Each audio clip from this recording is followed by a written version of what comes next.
And we are live. Welcome to the Process/Strategy Show, Sunday, November 26th. I am Josh Engleman here to break down today's 7-game slate. We got to be in and out in 55 minutes because we are going to kick this one over to NFL coverage starting up at 9 a.m. Gonna be a good time. Woo! Fun weekend so far. Got some Christmas stuff done yesterday. Still trying to get over all of the overeating from Thanksgiving. Adam, my co-host, shipped my money, picked up first and second on the NBA slate last night. So I think we can all agree DFS is dead. Everything is worse today than it was yesterday. Things like that. I could go for days on the negative feelings that I have for Adam. What a terrible way to wake up. It's never the way that I want to see my DMs. Never the way. I took first and second. Bloop. Disappears into the ether. Awful.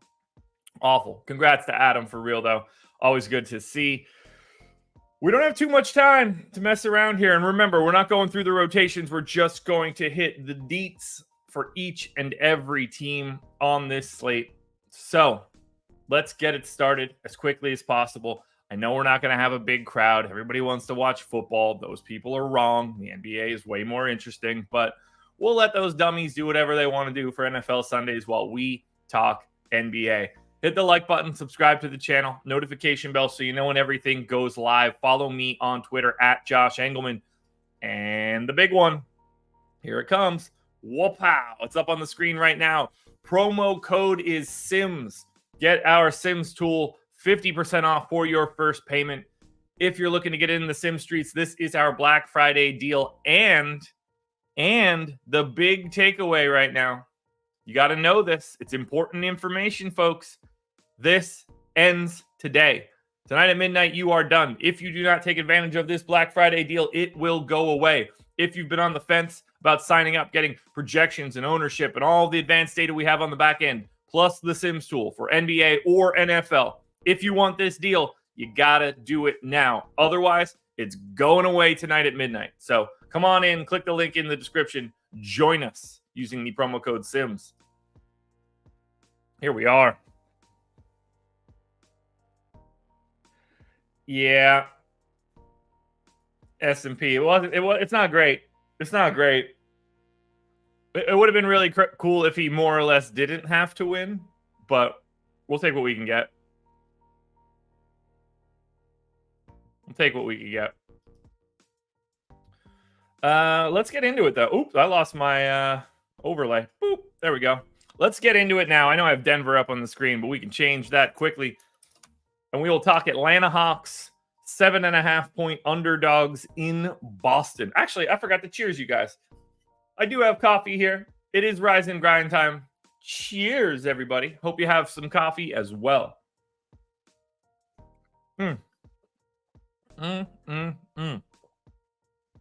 So, for Atlanta, they played yesterday, so they don't have an official injury report. However, we do have a little bit of an issue because we know that Jalen Johnson got hurt yesterday. So, we got to account for that. And I don't think the impact is going to be all that big. Now, I guess in theory, Jalen Johnson can play. However, I'm not expecting it. So I took him out. We're going to put Saddiq Bey straight into the starting lineup instead. And we're going to give him a bit of a bump in minutes. I think they add AJ Griffin to the starting line or to the rotation. Wes Matthews gets a little bit of a bump. I don't think the impact for Jalen Johnson being out is as big as you would think it would be. They have the opportunity to just split most of that time across two more wings. So as I look at it right now, I thought I might be more interested in Atlanta. The problem is Boston's really good. So it really limits how interesting this could be, even with a massive amount or a massive total in this one. So, you're going to get a slight bump. You could add a minute to all of the normal wings, the Hunters, the Saddiq Bey obviously getting the big bump, but it doesn't really affect Capella or Okongwu. It doesn't really affect Trae Young or DeJounte Murray. Bogdanovich is live to step into a couple extra minutes, but really you're looking at Wes Matthews and AJ Griffin likely playing a little bit more on this back-to-back. Bay does look fine at 5,300. I would happily go that direction. Trae Young would be my preferred option coming from Atlanta. No issues with Capella or DeAndre Hunter. So they look okay, but this matchup isn't great. Even with no Kristaps Porzingis, potentially no Drew Holiday, who is questionable on the opposite side. It's just, unfortunately for us, Jalen Johnson doesn't unlock as much value for the Hawks as you would expect, because there are 4 dudes in their rotation that are essentially unaffected, and that's Trae, Murray, and the 2 centers. Those guys just aren't going to have anything move around. So it's really just, how many more minutes can you expect Saddiq Bey and DeAndre Hunter to play? You would need them to not add AJ Griffin and just give all of the minutes to Wes Matthews, which isn't going to happen. So Atlanta is relatively uninteresting. Now, Boston, on the other hand, is going to be a little bit different. They get the benefit of the big-time pace bump. Boston is, relatively middle of the pack in pace. I've got Atlanta 4th. Now, we know that Kristaps Porzingis is already out, and it's possible that Drew Holiday sits. He is questionable. Now, if that happens, fire up all of your Tatums and your Browns and your Derek Whites. Those guys are just going to look significantly better. And then we start creating value in, well, maybe not too much value. Peyton Pritchard already 4,900. Sam Hauser already 4,900. Going to be hard to get to those guys in general. They would need massive minutes bumps. Like, even if you take Pritchard up to 24 or 25 minutes, he's still chasing down a 5K price tag. But Tatum and Brown already, to me, look good, even if Drew Holiday plays. 10-2 for Tatum, small forward, power forward. 8K for Jaylen Brown, shooting guard, small forward. Just having no Porzingis there is a bit of a benefit to both of these guys, and they're stepping into a much better matchup. Hard to not want to get to at least a little bit of Boston, which is not something we say all that frequently. Even at 29 minutes, I'm not a big believer in Al Horford today, even though he is power forward center. 6K, probably a little overpriced for what you're going to get. And I think that I gave him a pretty lofty projection, and he still doesn't look all that good. What you want to do for Boston is really just focus on Jason Tatum and Jaylen Brown. They are going to be your 2 best options. And if we lose Holiday, remember, both of those guys get incrementally better. And then at that point, I think Derek White starts to look quite a bit better at 6,500. Interesting first game, though, 6 p.m. We got 4 6 p.m. starts, actually. Minnesota-Memphis is next up. Now, the Wolves are 7-point favorites in Memphis, 216 total. Not ideal. Jaden McDaniels still out for Minnesota. Adams, Clark, Kennard, LaRavia, Morant, Smart, and Tillman all still out for Memphis. So not a lot going on here. Minnesota does not look as good as they did for me on Friday, but if I'm going anywhere, I think it's Rudy Gobert. Playing around 33 minutes a night, 6,800. I like that center. I like that price tag for a center. He's a 1.05 fantasy point per minute guy so far this season. I got him right around there, but obviously this matchup is a little bit better for him. It's just, Biyombo at center for 28 minutes. Not that you're guarding 1-to-1 here, but there's not a lot of fear on the Memphis side. Not a lot of fear on the Memphis side. After that, for Memphis, you can kind of pick for Minnesota rather, you can kind of pick anybody you want that plays rotational minutes.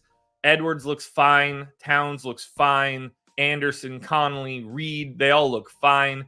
Nickeil Alexander-Walker, I probably don't need at 4,600. That price has come up enough. Troy Brown isn't going to play enough minutes to even get to a $3,800 interesting price tag. He's just really bad on a per minute basis. 0.8 though on the season. Better than I was expecting. If you're going to anyone from Minnesota, I think Gobert is first and Towns is second. Towns having the power forward center 8,700 is really helpful. And this is a really nice matchup against Memphis. Jaren Jackson's still out there, but he's not dragging this ragtag bunch to anything too good. I wish I could get to more Edwards, but shooting guard only. That's a terrible designation for him. The Memphis side is a little bit more interesting. I guess Vince Williams needs to get added to my names table. Let's do that. So that's going to be Vince Williams Jr. Vince Williams? Did I get that right? I did indeed.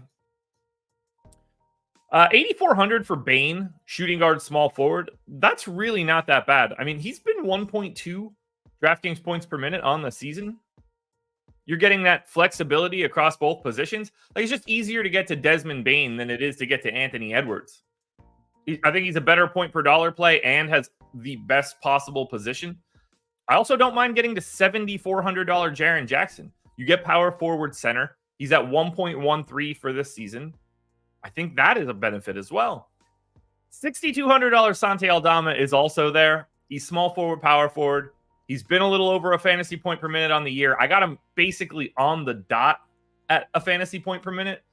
If he's going to be playing starter minutes, like he played almost 36 minutes 2 nights ago. He played 39 a couple nights ago in regulation. Has another 36-minute game. I only went to 32. And I still think he's a solid enough point per dollar value. If you want to go to more minutes on Aldama, he's going to look even better.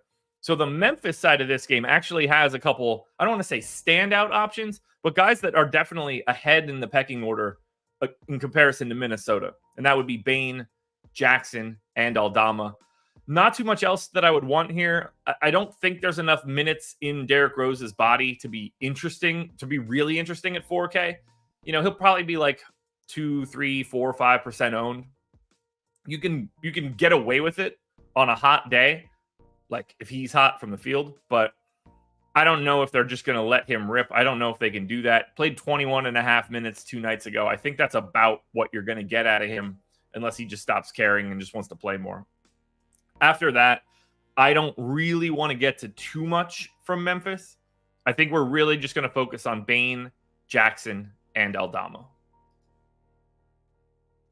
60 people here. I can handle that on a Sunday. That's a good crowd. We're having some fun.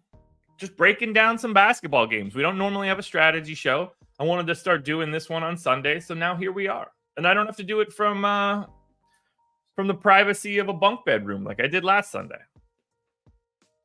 2 games up. We got 4 more to go, right? Nope, 5 more to go. Forgot, 7 game slate. So lots to talk about. And reminder, NFL show coming up next. And it's not just one show. It's not just 2 shows. It is 3 straight shows. We've got Spags and Bellman going at 9 a.m. for the first look. Eitan and Ben going at 10 o'clock for the deeper dive. Laffy not going to be able to make it for that one. Baby here. Lindquist and Gajeski at 11:30. We go from 9 a.m. to 1 p.m. 4 straight hours of coverage across 3 different shows. You do not want to miss it. Phoenix Suns. 3-point dogs in New York, 220 total. This one looks legitimately terrible. Now, maybe it ends up looking a little bit different. Kevin Durant is questionable. Yuta Watanabe is questionable. Eubanks is probable. If everybody's in like normal, if Eubanks is in, if Durant is in, there's I can't think of a team that looks worse. I have no real interest in Yusuf Nurkic. I guess he's okay as a pivot if you want it, but matchups against the Knicks are terrible for fantasy. No way do I want to spend 10K on Durant in this spot. I don't want to spend 10-1 on Booker. This game looks actively bad. I don't see it. I would not expect to have really any of Phoenix unless we see that news shake out a different way. You're just going to find better pay-up options. Like you can't want to play Durant if we end up getting Drew Holiday out as well for Boston and you get to face Atlanta. There's 16-point difference in game total there. That's just really hard to make up. Similar story for Booker. It's really hard to want to go to Phoenix today. If Durant is out, don't be afraid to get yourself some Devin Booker.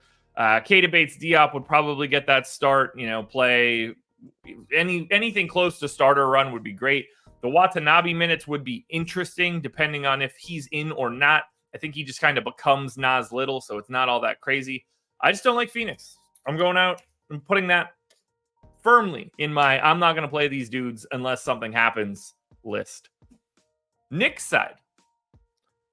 5,300 Mitchell Robinson is always a guy that you can get to right around that 0.95 fantasy point per minute range. You got the Hartenstein minutes last time out. It's always interesting to see something like that. For this one, though, you're not projecting it like that. $3,800 Hartenstein. It's always nice to get that dude right on the day that he plays like 27 minutes, but not projecting him like that today. So Robinson would be my first dude from the Knicks. Randall's fine at 8,500. I liked it a lot more when you could just get him wildly underpriced in the sevens. RJ Barrett played 34 minutes 2 nights ago. I think that's interesting to see.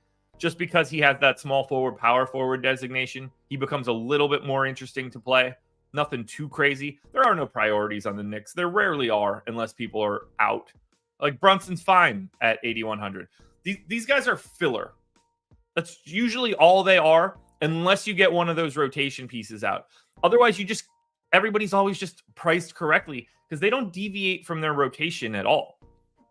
When everybody's around, you know exactly what you're getting out of the Knicks. And that just makes them really uninteresting from a roster construction standpoint.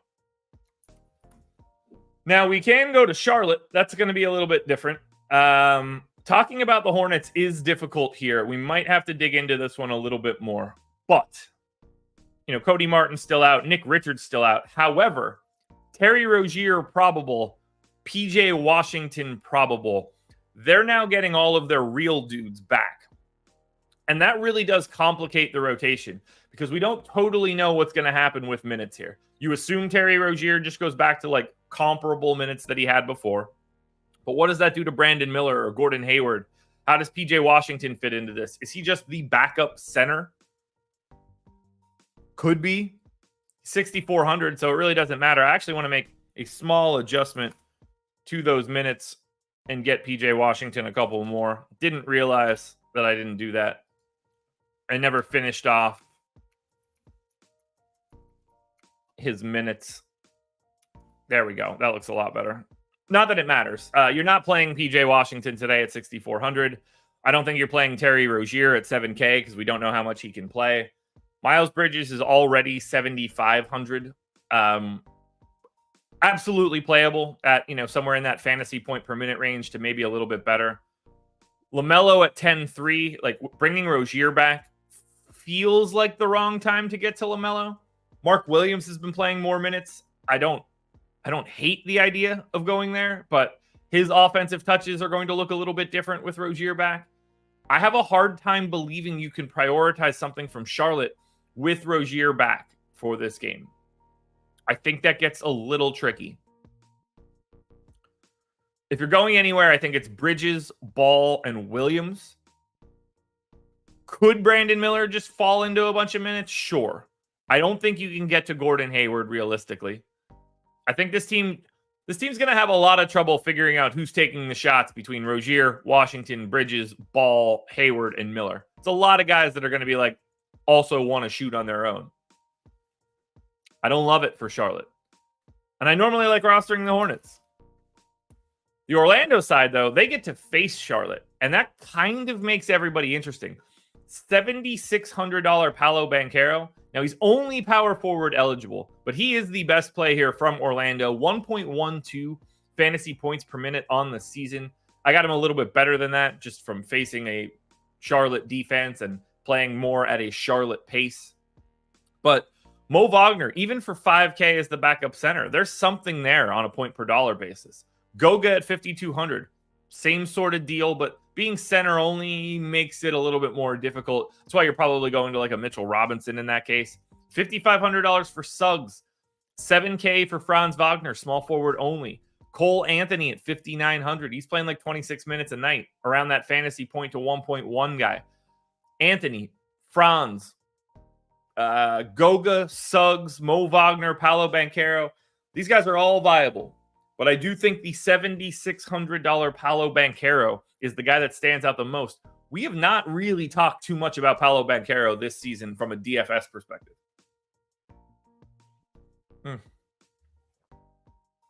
Coffee's perfect. Perfect. What a great day. Going to be a fantastic Sunday. We got the tree up yesterday. Got some more decorations and everything going. It was a good one. Yeah, I'm liking Paolo here against Charlotte. This is a nice spot for him. Very nice spot for him. I'd rank it Banchero, Franz, Cole Anthony, Mo Wagner, Goga Batadze, Jalen Suggs. Fun game, though, for DFS. Orlando's like usually not all that interesting, so it's nice to see Charlotte be there to unlock them as not garbage. The Chicago Bulls kick off the 7:30 game. So you got 4 games at 6 o'clock and 2 more at 7:30, 1 at 8 o'clock. Bulls are 3-point dogs in Brooklyn. 214 total. Blah, that's terrible. Not to mention Q tag on Alex Caruso, Q tag on Zach LaVine, and we don't know the status of the Brooklyn Nets. They are on a back-to-back. If everybody is in for the Bulls, I think we're paying closest attention to Vooch at 7,400 and DeRozan at 7,200. I have no issue whatsoever getting to LaVine, but I don't think he grades out as well as he normally does for me with this low total.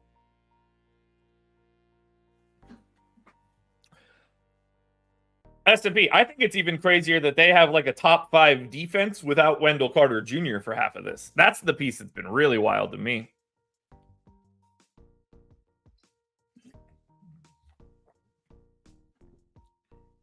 All right. As I look at DeRozan, yeah, 7,200 for DeRozan would be my favorite piece here. You can kind of talk yourself into a $5,500 Kobe White. I just don't know how much that matters. I'm really surprised to see LaVine not look as good for me, but it's just a testament of that 214.5 total in this game. That's the lowest total on the slate right now. You really start to nerf DFS plays when you see that kind of stuff. So I'm looking at DeRozan and Vooch, maybe a little Kobe White. You want to cross your fingers and hope that Vooch gets into foul trouble? $3,700 Drummond is there for you as that like sneak value play.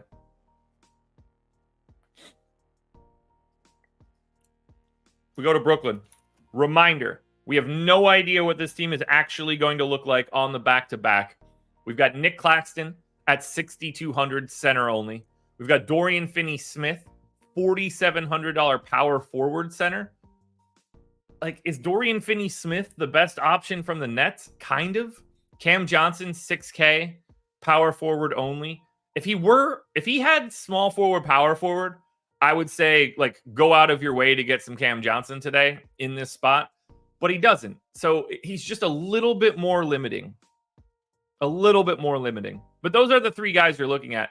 8,200 for Mikal Bridges. Like, you can roster him. It's just not a priority. 7,100 for Dinwiddie, I think, looks actively bad.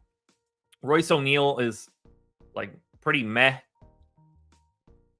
I think you're mostly paying attention to Claxton, Dorian Finney-Smith, and Cam Johnson with like the littlest amount of Royce O'Neal and Mikal Bridges sprinkled in. And those are like really not, they're like stale sprinkles.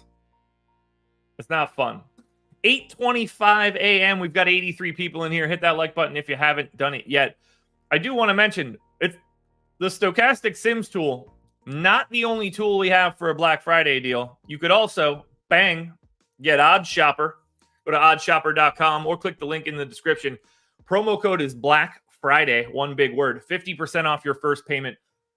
This is the way, if you want to go into the sports betting and pick'em site space, get expert picks, all of this stuff is getting lumped together in it at Odd Shopper. Prices are dropping as well, not just for this promo code, but we take a market-based approach to beating the books. We source the lines. We give you expected value and expected win rate calculations for sides and totals and props, all that good stuff. Along with the pick'em sites, you get the expert picks. Hop into our premium Discord. That's a nice place to hang out on the sports betting side. Again, oddshopper.com, promo code Black Friday. This is all going away tonight, folks. These are the Black Friday deals. If you don't get in now, you're not getting in at all. All righty. Let's go to the Toronto Raptors. Raptors are 1.5 point underdogs in Cleveland, 218 total. Everybody that's normally available for the Raptors is. Grady Dick is with the G League team, but not that that matters. Hard to make Toronto look good here, 218 total. So we're sub 220. We're taking on the Jared Allen plus Evan Mobley front court. Never good. Isaac Okoro is back. Doesn't look like we're going to have Darius Garland today, but we do have Donovan Mitchell back. But again, Cleveland on the back-to-back, so we will need to we'll need to wait to find out this injury report. But for the Toronto side, with everybody available, can you get to 6K Jakob Poeltl? Sure. $6,100 Anunoby? Sure. $8,300 Pascal Siakam? He is probably your best option. Nothing looks good here for Toronto because this matchup is awful. You guys are going to see it. When we run crunches after this, there's going to be very specific plays that we've talked about. Like, you want to go to Adam's hero, Jared Allen. What did he actually drop yesterday? Jared Allen, 53.5 fantasy points in 37 minutes. Well, he's back again today for it. And he looks good at 6,200. I have him as the best value on Cleveland. Now, Donovan Mitchell's 9,400, and I don't think we're going to be seeing Darius Garland. So don't be afraid to pay 9,400 for Donovan Mitchell. He is going to look quite good here today. Mobley looks fine. Like, you don't want to go to Craig Porter, but as a backup, 5K, there's enough minutes there. Who knows what they want to do with him if Darius Garland is out. Garland didn't play in the second half. I don't want to go to Strus at 6,500. That's hard. I think you're prioritizing Jared Allen first, Donovan Mitchell second, and that's probably like 1A, 1B. Porter and Mobley would be next up. $6,600 for LeVert is just way too expensive, even with Garland likely not playing. But again, like, not a fun matchup. Not a fun matchup at all. And then we close it out. Late night hammer, San Antonio Spurs, 11.5 point underdogs in Denver, 228 total. The Spurs side obviously isn't going to look very good. This is a massive pace down spot for San Antonio. Everybody's available. Similarly for Denver, everybody's available except for Jamal Murray. I don't know how you want to prioritize going to San Antonio. Like, this is about as bad of an environment as you can get. You know, if you want Sohan or Keldon or Wemby or Zach Collins, you can go to the starters, but none of them are priorities. And you're gonna see all of this in the ownership when it comes out later today. They're just wildly uninteresting. Denver, though, wildly interesting because they get a matchup against a fast team that plays very poor defense. And that is why $12,800 Nikola Jokic is pretty clearly, to me, my favorite play today. I want to do whatever I can to get to Jokic. He is the premier pay-up option today against San Antonio. I want all of the Jokic I can get to. This kind of matchup, bad D, and you're pacing these guys up. This is what you're looking for Denver. 228 total. I don't mind getting to Aaron Gordon or MPJ. They're at 6,800 and 6,900 respectively. Reggie Jackson for 5,400 isn't crazy. He's a 0.85 fantasy point per minute guy. You could always work KCP in, but he is legitimately bad on a per minute basis. 0.61 on the year. I'm expecting to get a lot of Jokic in the crunch we're about to run. They just look so much better by facing San Antonio. So what we're going to do is present the Fantasy Cruncher screen, and we're going to run some crunches. So guys, hit that like button if you haven't done it yet. This is what the slate is going to look like for today on DraftKings, at least as of 8:30 a.m.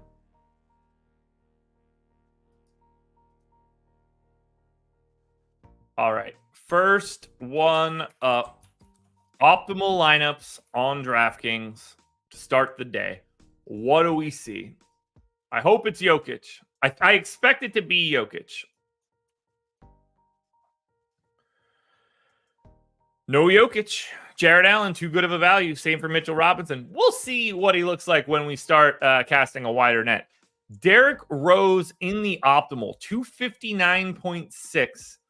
This is the optimal lineup by 0.8. Rose, Cole Anthony, Santi Aldama, Paolo Banchero, Mitchell Robinson, Jaylen Brown, Aaron Gordon, Jarrett Allen. That is gross. 8K Jaylen Brown is the highest dollar player in that lineup. Disgusting. Jaylen Brown showed up in all 50. Mitchell Robinson showed up in all 50. Aldama was in 82%. Jared Allen in 78%. Then you got Rose and Anthony both at 66, Paolo Banchero at 56. That's what this slate looks like right now, guys. It is disgusting. Nothing is really jumping out. As we slap on the randomness, that should unlock a little bit of Jokic. Yeah, I think we just don't have the value for it. So Jokic only showed up in 12% of my 150, but you can see how flat it is at the top. You get Mitchell Robinson at the top spot, 28%. Aldama to 25, Allen, Rose, Anthony. You can see very clearly we don't have the value to create anything. If these are the guys that are climbing to the top, this is a very, very difficult. Like if Locke were right now, this would be a horrifically hard slate based on what I see at the top end. We are going to need boatloads of news to make this look a little bit better. We didn't run FanDuel last week because they'd had different slate sizes. And unfortunately, we have to run FanDuel today because they have the same slate size. So let's go ahead and grab. What did I do with. Oh, there it is. I was like, what did I do with the FanDuel table? Now, I have Jokic 16 points ahead of Jason Tatum here for second, which means I'm expecting Jokic to be in there at least on the FanDuel end. So as we take a look at it now, this is FanDuel optimal. 297.6. Optimal lineup by 0.12. We do get Jokic into the optimal on FanDuel. Reggie Jackson, Mike Conley, Jaylen Brown, Nickeil Alexander-Walker, Dorian Finney-Smith, Miles Bridges, Aaron Gordon, Jared Allen, Nikola Jokic. Now that lineup just looks way better than the DraftKings version. You get Reggie Jackson in 82% of those 50. Dorian Finney-Smith, Aaron Gordon, Jaylen Brown, all in the 70s. Jared Allen, Miles Bridges, Nickeil Alexander-Walker, and Jokic in the 60s. Derek White hits 58, and then you drop sub 50 to Paolo Banchero. So those are the plays that are going to look the best. As we add a little bit more randomness to everything, we can get a look at how flat the FanDuel side ends up looking. Reggie Jackson may be in that top spot. Can Jaylen Brown? Yeah, Reggie Jackson at the top spot on FanDuel. Then you get Jaylen Brown, Dorian Finney-Smith, Jared Allen. All of these guys are basically 27 or 28%. Add Nickeil Alexander-Walker to that. Aaron Gordon's 25. Saddiq Bey, a name we didn't really talk about on the FanDuel side, he's ranked pretty highly. Jokic flattens out a little bit because you can start working other centers in, but he's probably one of the top-ranked centers. Yeah, he's fourth behind Allen, Aldama, Horford, and then you get to Jokic. And really, those three guys ahead of him are ahead of him because they can play both positions. So Jokic looks like the best, as good as you can get for center only. This is a hard slate. Very, very difficult. It looks to me like the DFS gods saw that Adam won last night and were like, oh, we got to make this way more difficult. If we could let him win, anything is possible for everybody. 35 minutes, guys. I took a lap through this entire 7-game slate in 35 minutes. I don't really think I missed anything. I hit on every team. We worked our way through all the injury reports. I gave you the plays for every single game. What more could one man do? Especially on a day where the NFL coverage is starting up in 25 minutes. You do not want to miss it. We are live on this channel very, very soon. Does anybody else have any questions before I get out of here?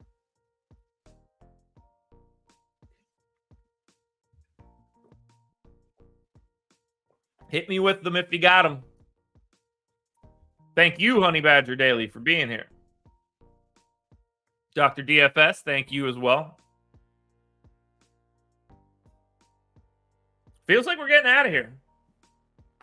So, without further ado, 35 minutes. That's all we needed here. We don't dig into rotations on a Sunday. We just want to talk a little bit of basketball. Make sure you're watching this one every Sunday if you can. What a great statistic, as per usual. Thank you to S&P for that one. Guys, enjoy the rest of your Sunday. Make sure you're watching our NFL coverage. That's all I've got. You know where we'll be tomorrow, though. 6:30 a.m. Eastern time. I'm invisible. What did you say, Steve? Did I miss something? Oh, how far down is the top Jokic lineup? I didn't see that question. My bad. Let me hit that. Let me hit that. We'll hit that question and then I'll get out of here. I hope I still have that crunch. Sure don't. 50. Turn off randomness. The optimal Jokic lineup, the most optimal Jokic lineup, where does that show up?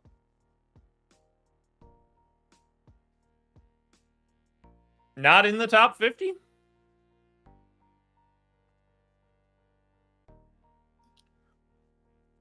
I'll run this until he shows up in one of the top lineups. This is a testament to where the value is, that's for sure. Nowhere to be found. Nowhere to be found. 12.8 is appearing to be a very difficult price tag to get to. So nowhere in the top 100, it seems. Which isn't surprising. As we get value, he'll start to climb in a big, big way. But for now, we don't have it. So I'm going to get out of here. Enjoy your weekend, everybody. I'll see you tomorrow morning. This was The Process.